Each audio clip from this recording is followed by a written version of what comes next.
Hi and welcome to Movies Suck. Today I'm having a look at this story on We Got This Covered. It says, Star Wars The Rise of Skywalker may not make as much money as everyone thinks. Ya think? Duh, I wonder why that could be. Let's have a look and see what he has to say. It says, December is fast approaching and with it will come Star Wars The Rise of Skywalker, the 9th and final installment in the mainline series. However, excitement for the film is a little more tepid than its forerunners. There are a number of factors at play, but the most pertinent is possibly audience fatigue. When The Force Awakens debuted, it was the start of an ambitious plan from Disney and Lucasfilm. They wanted to release a Star Wars movie every year, and though this was initially successful with the J.J. Abrams directed seventh entry shattering box office records left and right, the writing was on the wall shortly after. Yes, because people saw that film. Everyone was excited to see The Force Awakens. I went out and saw it first night. Because everyone was really excited to see people having Star Wars with the original characters back again. The original characters back again. Han Solo, Luke Skywalker, Princess Leia, Lando Calrissian, Chewie. We were all excited to see these guys back again. But what happened? Well, it looks like J.J. Abrams happened again. The guy does not seem to be able to make anything that's really worthwhile. He does okay for a bit, but it's not a permanent success. And poor old Star Wars. And then you had, what was his name, Rian Johnson for The Last Jedi. I was like, oh my god, what the goddamn fucking hell were you doing? What were they thinking? This is the reason why there are diminishing returns for the Star Wars franchise. Because The Force Awakens raised our hopes so high. We didn't know a hell of a lot about it before going into it. And then when we saw it, our hopes were smashed on the floor. It's like someone ripping your beating heart out of your chest and just smashing it on the floor, then grinding it under the heel. That's basically what this series is like now. And it says, The Last Jedi and Rogue One, while both incredibly successful, yeah, they were, because people were still just like hoping, suffered from diminishing returns, with neither able to match the numbers that The Force Awakens posted.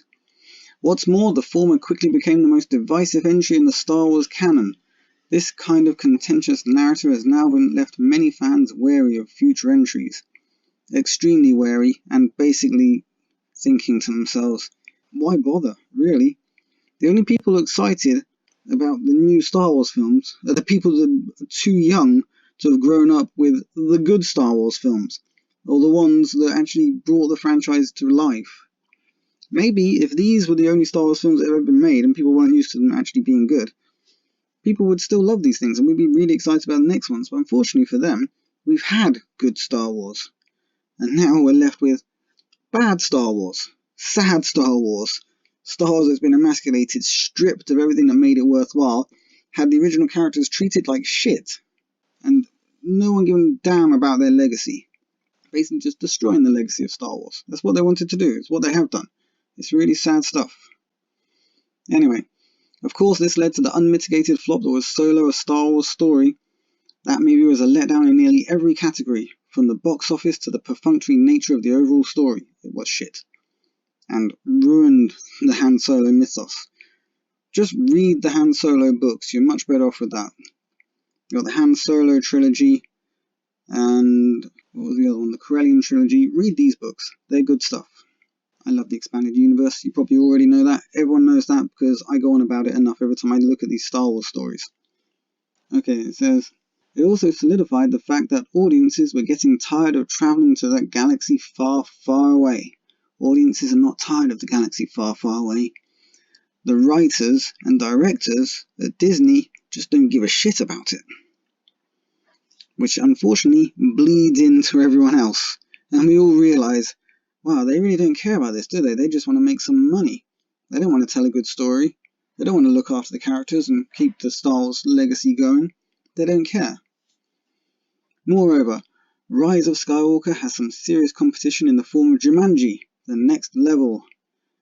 Slightly interested to see that. We'll see how it goes. That film will arguably be targeting the same audience as the previous iteration's 2017's Jumanji. Welcome to the Jungle was a runaway hit, and fans have been celebrating for more ever since. They might have been, I haven't been. Those films were okay, not great. Scott Mendelson of Forbes has investigated this dilemma further as well, looking at the historical records and noting that threequels have a tendency to underperform in relation to their predecessors.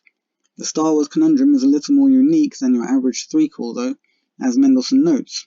Jumanji: The Next Level plays huge, not just as a crowd-pleasing sequel to a surprisingly good predecessor, but as the prime holiday destination for kids, families and general audiences.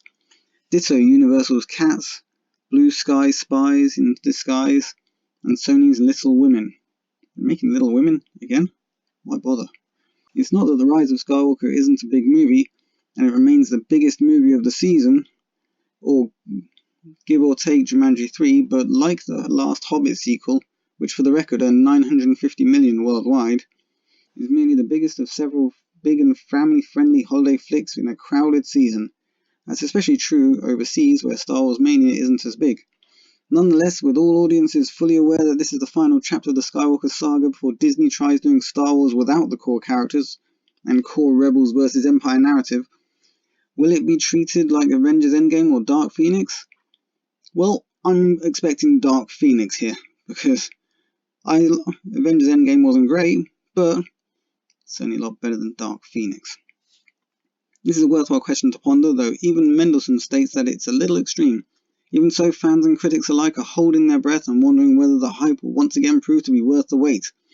Disney has a lot riding on this film, and its success will be a big contributor to how the franchise continues. But if one thing's for certain, is that Star Wars is no longer the bulletproof series it once was.